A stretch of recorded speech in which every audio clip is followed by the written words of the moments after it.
last Thursday night, we had our band practice. Now, normally we have worship practice on a Wednesday, but some of us were privileged enough to be able to go see Lauren Daigle in concert.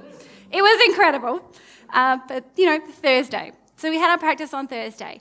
And whilst I was here, Lewis was at home with the boys and the dog, and he hears a knock on the door. Goes to the door, and then standing in front of him, whilst wrangling our dog, who loves to lick everybody until they're her best friend, was 2 police officers. In that moment, as you can imagine, Lewis's heart rate rose. His breathing got a little faster.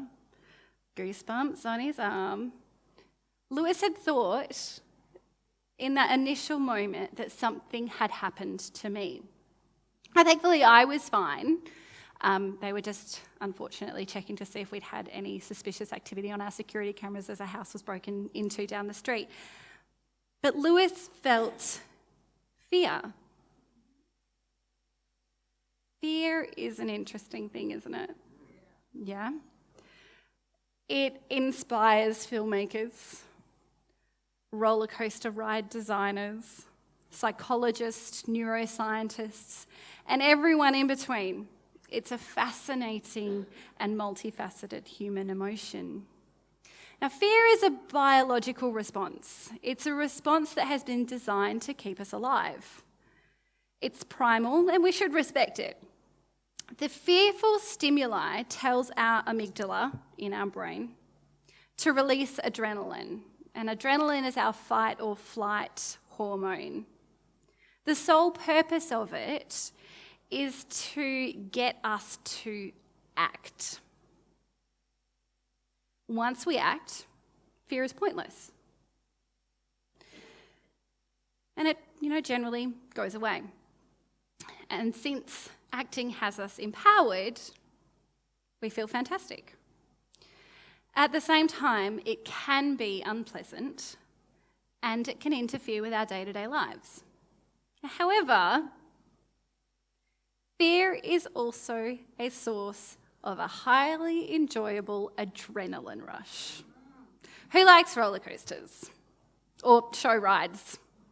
Okay, not many of you, that's okay. If you'll notice, my husband didn't put his hand up either. I love roller coasters. Every time we go to a theme park, Lewis stands around for hours holding our bags whilst I go on every ride imaginable as much as possible. You get strapped in, right? And everything's okay, but then you start to rise up the track on a roller coaster and your heart rate rises and your breathing gets a little faster. You might get some goosebumps on your skin and you are afraid. And then all of a sudden you are plummeting towards earth again, twisting and turning and racing along. Your heart rate gets even higher and then you stop. And our body does this really incredible thing. You get an adrenaline rush because you survived. And even though we might be scared that moment as we're rising up the track, we get on the ride anyway. And we get a little reward after with that adrenaline rush. So you walk off bouncing and going, let's go again, right? Okay, some of you said no, and you're the people that don't like rides, but that's okay. The people that like rides are with me. And I guess that's where I want to focus this morning. Even though we feel fear, even despite the fear, we still get on those rides. Who knows that God has a plan and a purpose for their lives, a destiny? Okay, those of you that didn't put your hand up, you do. You have a destiny, a God-given destiny. Everyone say this with me. I have a destiny. I have a destiny. Turn to the person next to you and say, you have a destiny. Awesome. Now you need to know this. The bigger your destiny, the bigger your enemies. And here's the kicker. We are our own biggest enemy. It's you. We have an incredible destiny that God has chosen for us. And a lot of the time, we get in the way with our fear and our discouragement. See, God has never and will never give you a purpose that he will not prepare you for. All of your life up to this point, the moments you liked, the moments you didn't like, the things you understood and the things that made absolutely no sense, they were all preparing you for God's purpose. But still we let fear control what we do and don't do. Fear has been defined in an acrostic as, on your screen, false evidence appearing real. Fear makes you think that the worst will happen. It holds up a magnifying glass to the smallest things to make them appear larger than they might actually be, or they might not even be there at all. I'm a mum. I have 2 awesome and incredible boys, and they contribute to our household chores and work. They clean their own bathroom, they do their own washing, they clean their rooms, they do the dishes, they even cook once a week, unless you're Zach, who constantly wants to cook, which is awesome, I love it. It's fantastic. But sometimes they don't want to do what they're supposed to. So in this situation, you're either my child or you're the parent. I'll ask them to do something and they won't want to do it, so I'll get the, or they'll ignore me until I'm nagging them, repeating myself constantly, and then they get upset with me and I'm like, don't want to hear it, just go do it. And they'll keep going, I want to, I don't want to, and I'm like, enough. I don't want to hear it, just go do it.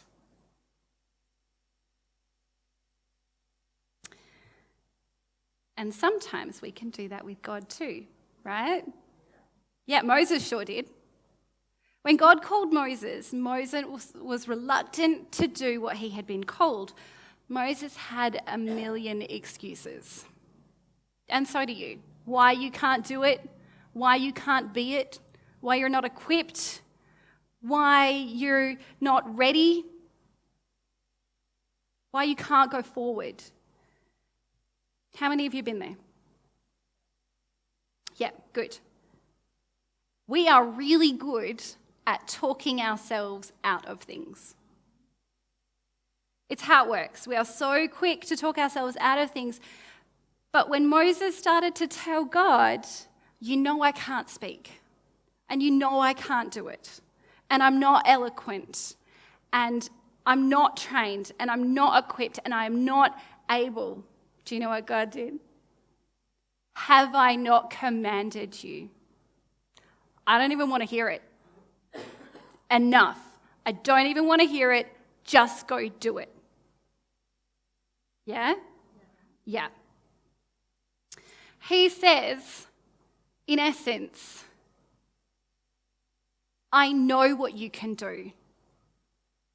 I know what you have because I put it in you, and I know what you don't because I left it out for a reason. Right? Have I not commanded you?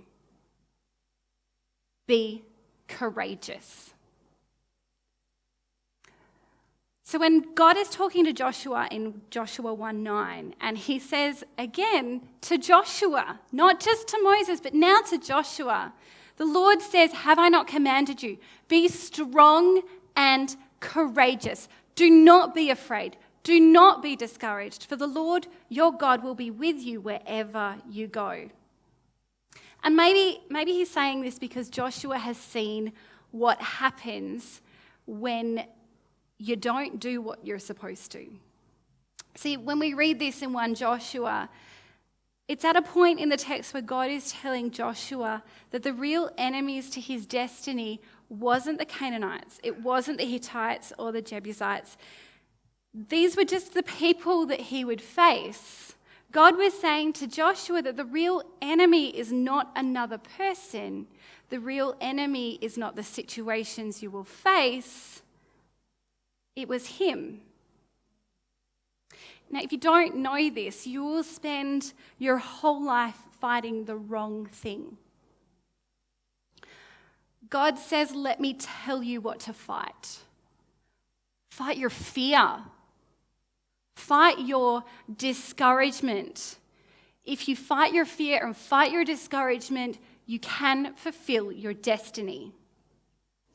Up to this point in his life, Joshua had seen some successes. Some great things had happened to him under Moses' leadership. But, Moses has left the building. And God is talking to Joshua. Now, as a parent and a teacher, I know that repetition is your friend. It's how we learn some things, old school times tables, repetition, we constantly learnt them. We try to do it now. And God uses repetition to persuade us to do things. He's really good at it. And he's also really good at finding the things that are holding you back from doing the things you're called to do. So God is calling Joshua, and Joshua is standing at the edge of something. Just like when you reach the top of the roller coaster, just before you start to fly down that track. Now he's standing there and they're out of Egypt, but they aren't yet into the promised land. This is where so many of us live. We've come out of something, but we've not yet stepped into something. We have made some progress, but have not fully possessed the promise. You might have become aware of God's presence, but you haven't fully accessed his promises. And that is where Joshua stands. And he's been here before, 40 years ago. When Moses was in the position to possess the promised land, there's a lot of P's there. You can laugh, it's okay. I promise. So he was there, and Moses was in the position to possess the promised land. He sent some spies into the land.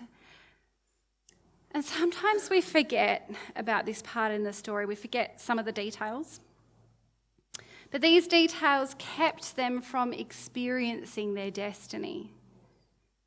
These are the details that cost hundreds of thousands of them to die in the desert looking at the promise that they could have possessed.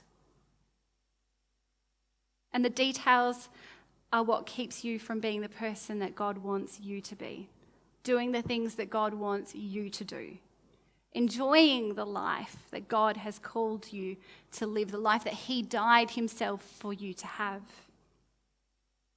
So in Numbers 13, 31 and 32, the spies have come back with their report.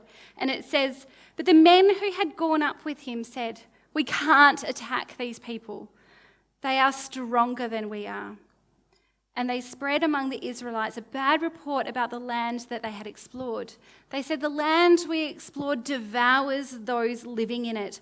All the people we saw there were of a great size. And most of what they're saying is true. They were bigger. They were stronger. They couldn't do it on their own, but Joshua knew something those spies had forgotten. We're not on our own. We are not on our own. We have a promise. We have a promise of God's presence. And in Deuteronomy 13:6 it says, so we say with confidence, the Lord is my helper. I will not be afraid. What can mere mortals do to me? If God is for us, then he is more than anything on this earth that can possibly be against us. Psalm 56, 3-4 says, when I am afraid, I put my trust in you. In God whose word I praise, in God I trust. I shall not be afraid. What can flesh do to me?" Those spies that Moses sent to check out the promised land were doing everything they could to talk Moses out of the very thing God had brought him there for. They used discouragement.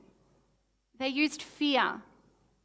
But Joshua spoke up. In Numbers 14, 7-9, it explains how he got everyone's attention and said to the entire Israelite assembly, "The land we passed through and explored is exceedingly good.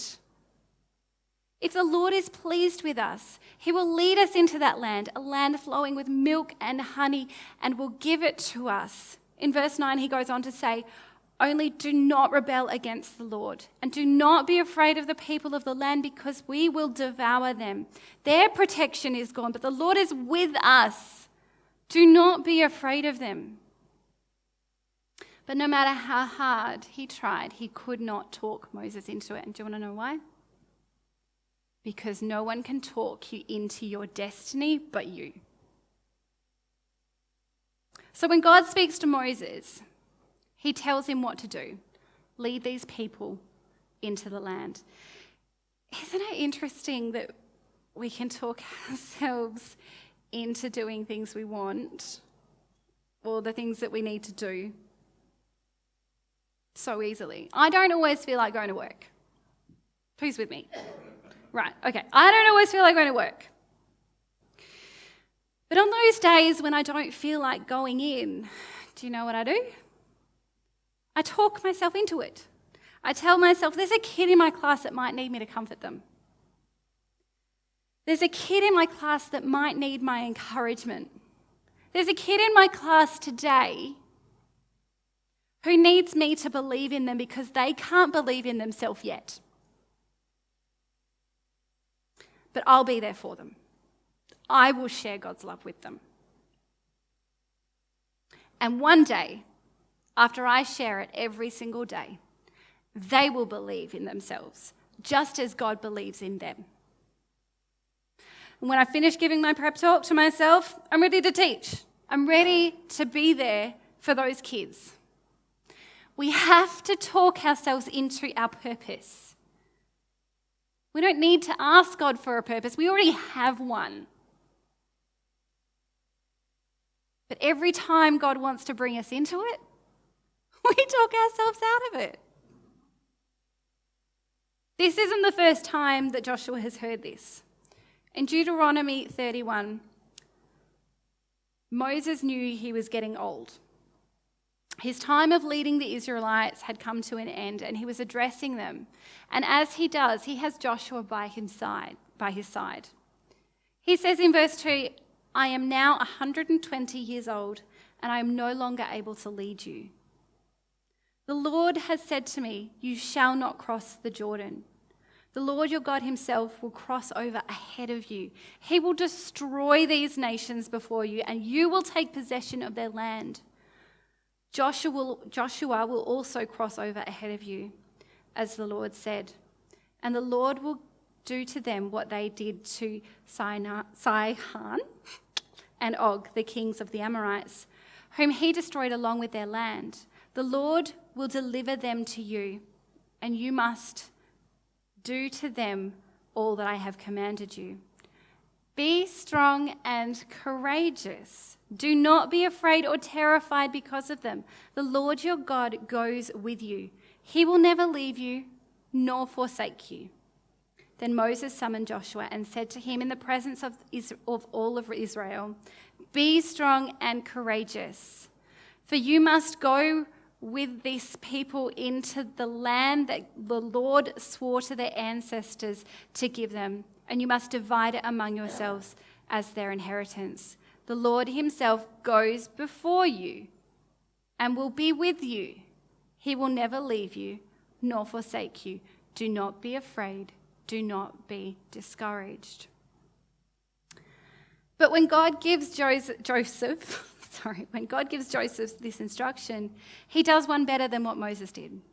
He tells him how to do it. He says in Joshua 1:8, he says, "Keep this book of the law always on your lips. Meditate on it day and night, so that you may be careful to do everything written in it. then you will be prosperous and successful. Sometimes we try to personalize the Bible to make it more accessible for our own lives. And that's great, but sometimes we can minimize the magnitude of the miracles that the Bible illustrates. Joshua going into the promised land was not like someone asking for a break on their mortgage. I mean, go ahead and ask for that, but sometimes by doing this we can lose perspective. So let's bring it back into perspective. As Joshua stood in front of this massive task, he must have been terrified. God asked Joshua to face a magnitude of enemies, and then he commands him to be strong and courageous while he's doing it. He says, do not be afraid. Joshua must have been thinking, how can you tell me that? I can't help it if I feel afraid. I can't help it if I feel discouraged. How can you tell me not to be afraid? When all of these battles I've never fought before, how can you say that? But God didn't say, don't feel afraid. He didn't say, don't feel discouraged. Just because you feel afraid doesn't mean you have to be afraid. Just because you feel discouraged doesn't mean you have to be discouraged. Just because you have fear doesn't mean that fear has to have you. And for most of us, our default setting is discouragement and fear. But God's presence is not conditional. The way that you experience his promises is. Don't be afraid. Don't be discouraged. Now, discouragement is that little voice inside you that says, why are you speaking in front of these people? What have you got to say that they want to hear? You aren't equipped for this. You aren't trained for this.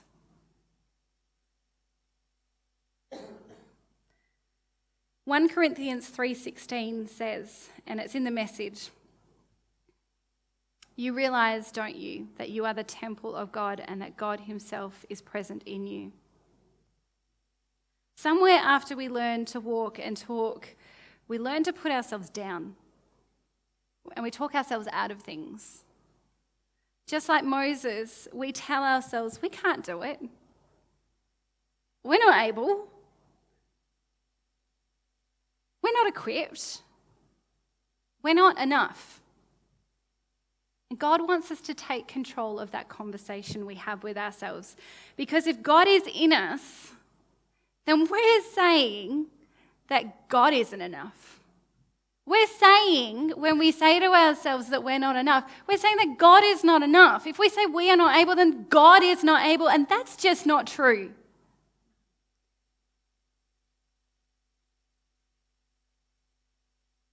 Very quickly we realize that when we take control of that conversation and we say, God is in me, I am enough, we're able to talk ourselves out of fear and out of discouragement.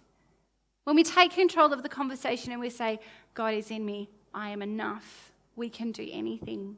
And we have to put it that way. We can't say, I am enough, God is in me. Because we will very quickly realize that that's not true. We aren't enough without God. But when God is in us, we are more than enough. So fear not. Be strong and courageous. God is in me. I am enough. God's promises aren't there for us to take lightly. His presence is guaranteed, but his promises are optional.